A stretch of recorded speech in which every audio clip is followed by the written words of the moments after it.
साथियों, मैं ब्रजेश तिवारी जवाहर नवोदय विद्यालय पन्ना से टीजीटी हिंदी आज कक्षा 10वीं की फॉर्मल ग्रामर के अंतिम टॉपिक से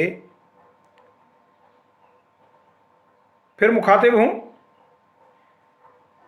इस टॉपिक का नाम है पद परिचय। पद परिचय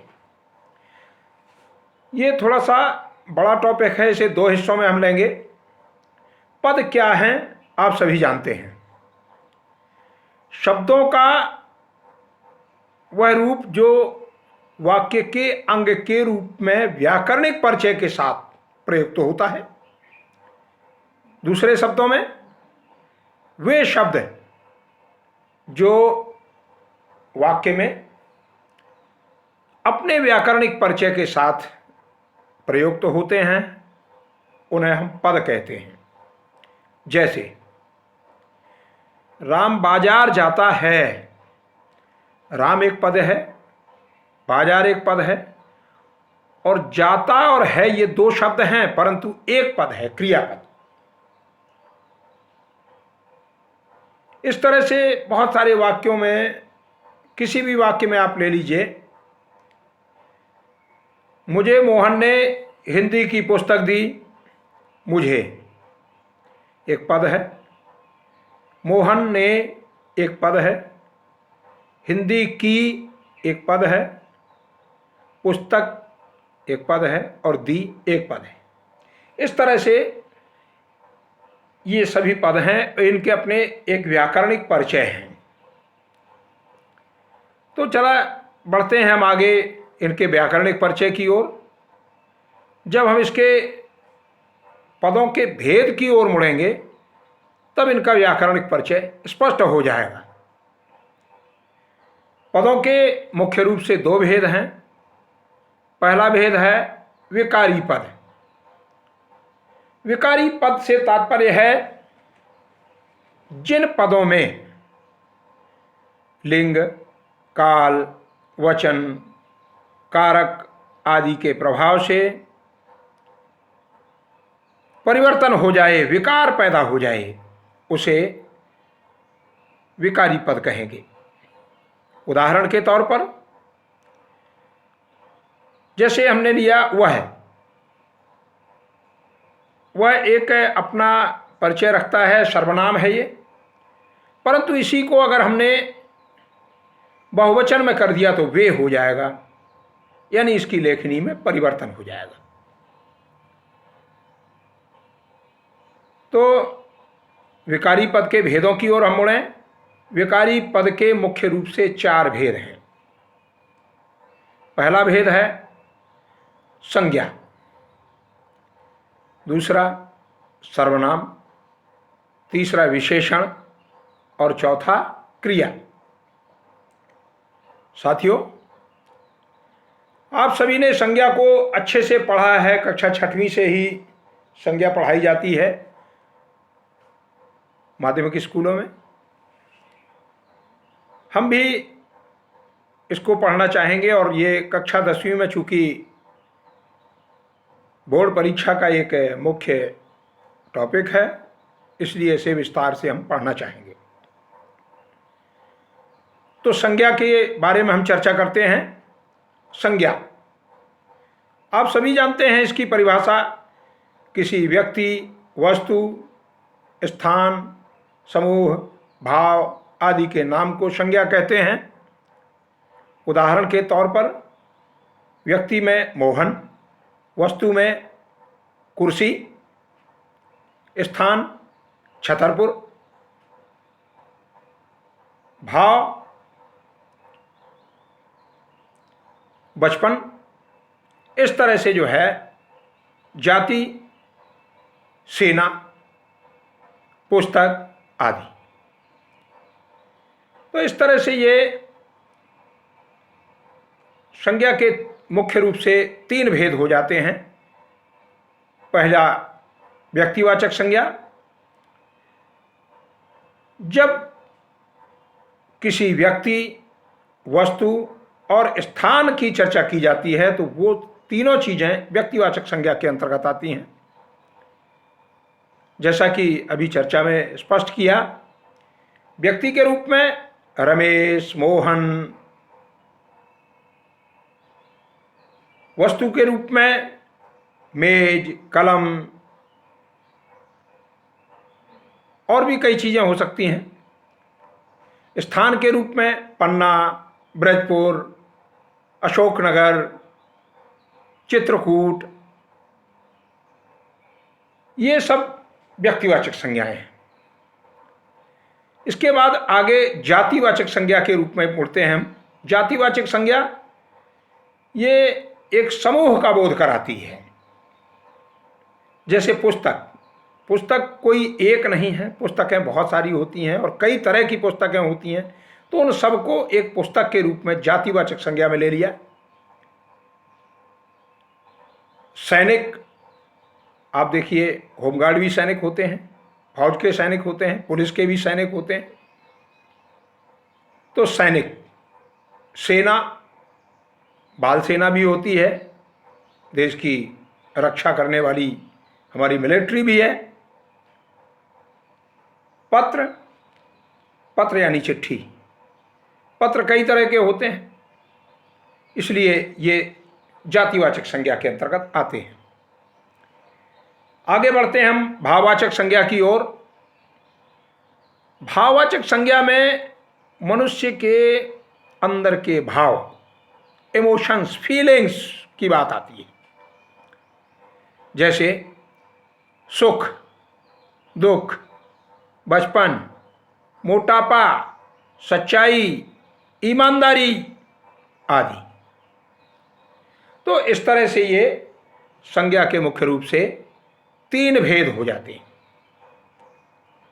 आगे विकारी पद में बढ़ते हैं हम सर्वनाम की ओर।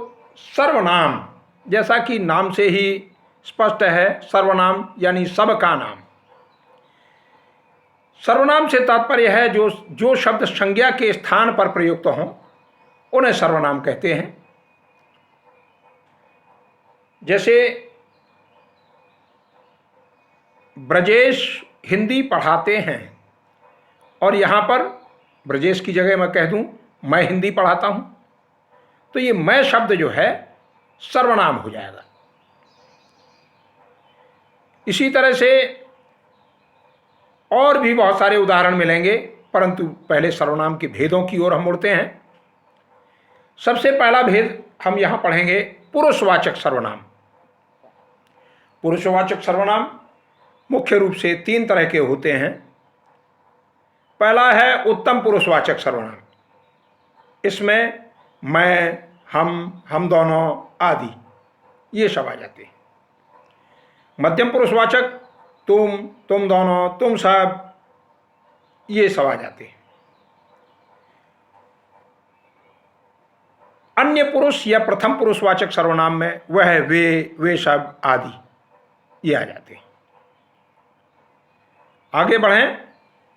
दूसरा है निश्चयवाचक सर्वनाम। वे सर्वनाम जिसमें एक निश्चितता होती है। उदाहरण के लिए, यह कलम है, यह एक निश्चित है कि यह कलम है। वे आ रहे हैं, ये वस्तु रखी है, ये निश्चयवाचक सर्वनाम। अगला सर्वनाम है अनिश्चयवाचक सर्वनाम। इसमें वस्तु निश्चित नहीं होती। उदाहरण के तौर पर, कोई आ रहा है, कहीं कुछ महक रहा है, कोई, कहीं, किसी ने, इस तरह से जो है ये अनिश्चितता को प्रकट करते हैं। ये सर्वनाम शब्द ये अनिश्चयवाचक सर्वनाम के अंतर्गत आते हैं।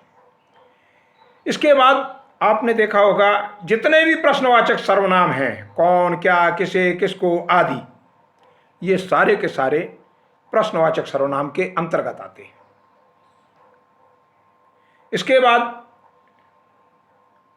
अंत में है निजवाचक सर्वनाम। निजवाचक सर्वनाम में खुद, स्वयं, स्वतः, अपने आप, मैं अपना काम खुद कर लूंगा।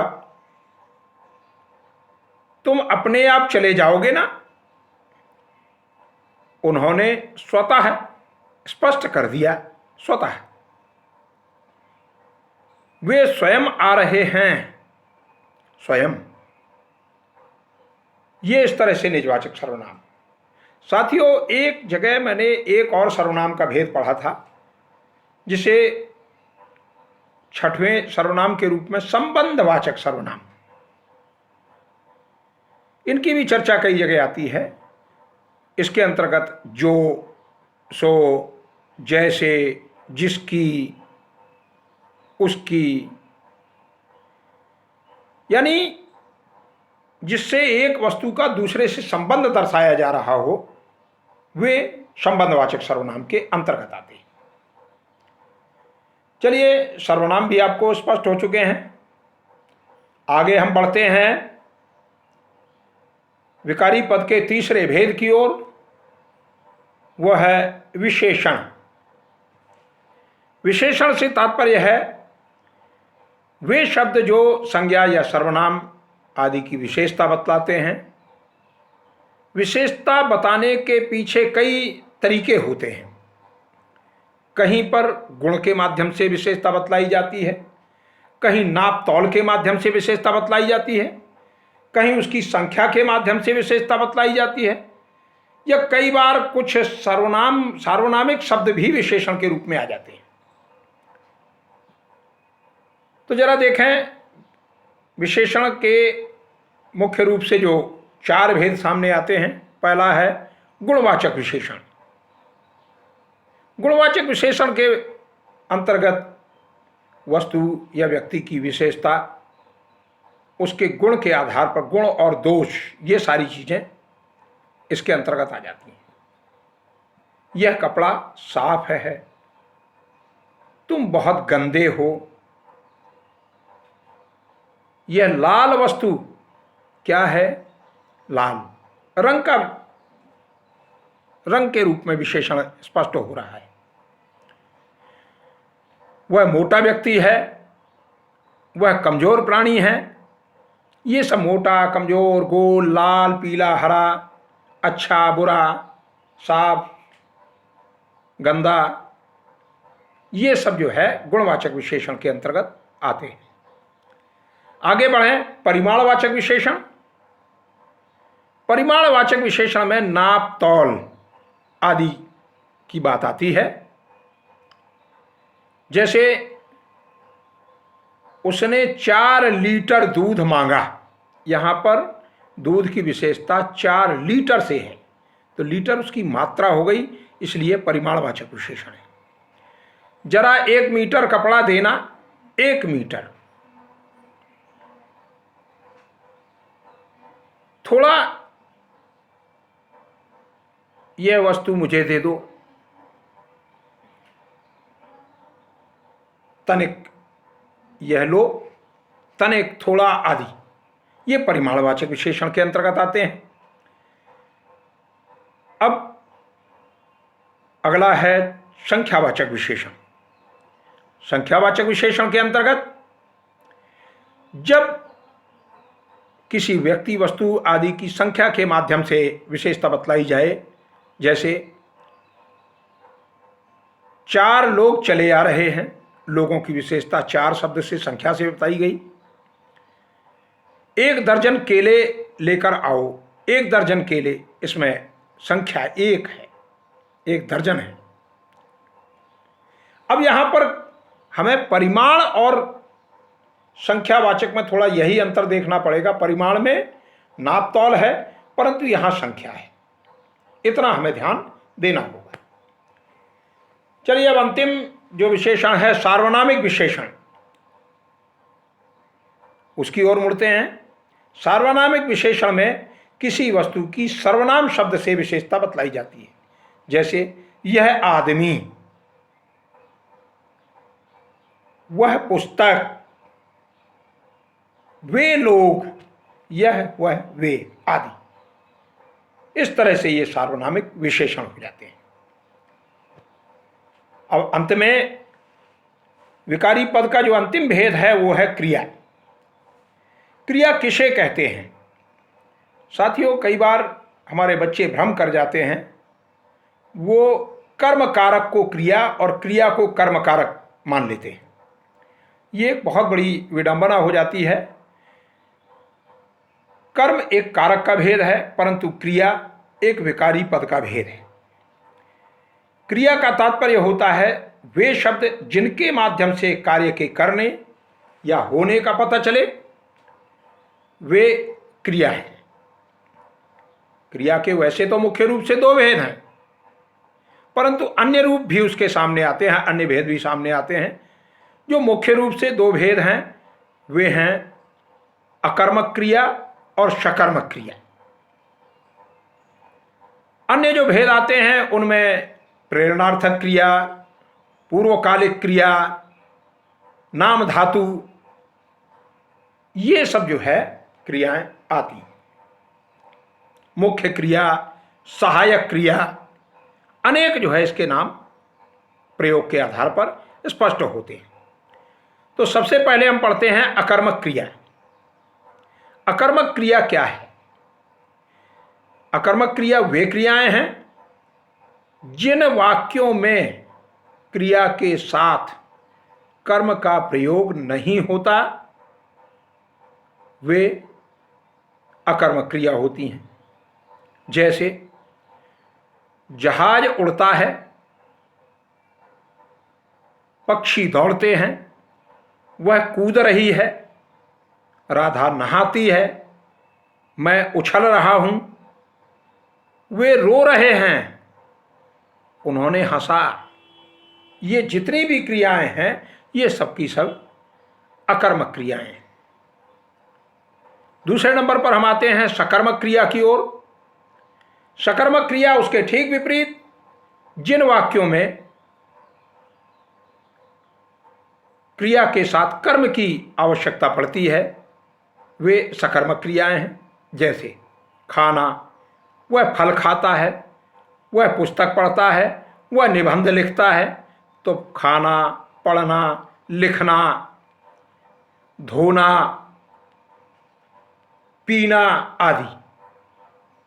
वह रस पीता है, वह जूस पीता है, वह खाना खाता है, वह फल खाता है। ये जितने भी क्रिया के प्रयोग हैं ये सारे के सारे सकर्मक क्रिया के प्रयोग हैं। आगे जैसा कि अभी मैंने स्पष्ट किया था, प्रेरणार्थक क्रिया। प्रेरणार्थक क्रिया कुछ अकर्मक और सकर्मक से अलग है। इसमें कर्ता स्वयं कार्य नहीं करता बल्कि दूसरों के माध्यम से करवाता है। जैसे तुमने तो मुझे आज पिटवा ही दिया, पिटवाना, लिखवाना, बुलवाना आदि, ये सारी की सारी जो है प्रेरणार्थक क्रियाएं हैं। इसके बाद हम बढ़ते हैं जिनकी आवश्यकता हमें परीक्षा में होती है पद परिचय के रूप में।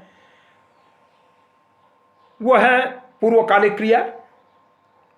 पूर्वकालिक क्रिया में क्रिया रनिंग में चलती है। क्यों, तुम खाकर आए हो ना, खाकर, पीकर, हंसकर, लेटकर, रोकर, धोकर आदि, ये समस्त पूर्वकालिक क्रियाएं हैं। ये हमेशा मुख्य क्रिया के पहले ही प्रयुक्त होती हैं। इसके बाद हम अंत में चर्चा करना चाहेंगे नाम धातु। नाम धातु से तात्पर्य है, नाम से तात्पर्य है संज्ञा या सर्वनाम। वे संज्ञा या सर्वनाम शब्द जो कभी कभी क्रिया के रूप में प्रयुक्त होने लगते हैं। कैसे देखेंगे? जैसे एक शब्द है टक्कर, तुमने मुझे टक्कर मार दी, टक्कर से टकराना, लात से लतियाना, बात से बतियाना, हाथ से हथियाना, हथियाना, बतियाना, लतियाना, टकराना आदि, ये समस्त जो है नाम धातु है। अब चूंकि ये धातु की बात आई तो धातु के विषय में और थोड़ा सा अंत में चर्चा कर लें। साथियों, धातु क्या है? क्रिया के मूल रूप को धातु कहते हैं। जैसे जाना की जा, संस्कृत में इसे गम धातु से गच्छ ये बना है। संस्कृत में जो धातुएं हैं वो भी शब्द के मूल रूप को ही धातु कहते हैं। हमारे यहाँ भी जो क्रियापद हैं उनके मूल रूप को हम धातु कहते हैं। तो साथियों, आज ये जो फॉर्मल ग्रामर थी उसका अंतिम टॉपिक, जो हमारी कक्षा 10वीं की परीक्षा में अक्सर पूछा जाता है, और विशेष रूप से ये पद परिचय कुछ इस तरह से पूछा जाता है कि निम्नलिखित वाक्यों में रेखांकित पदों का परिचय दीजिए। अब वो रेखा लगा दी उन्होंने, अंडरलाइन कर दिया। अब किस तरह का है वो शब्द, क्या है, उसका जो है पद परिचय हमें देना है, व्याकरणिक परिचय देना है। तो मेरे विचार से आप सभी के मेरे से सहमत होंगे। अगर सहमत हैं, आपको अच्छा लगा तो इसे लाइक करें और सब्सक्राइब करें।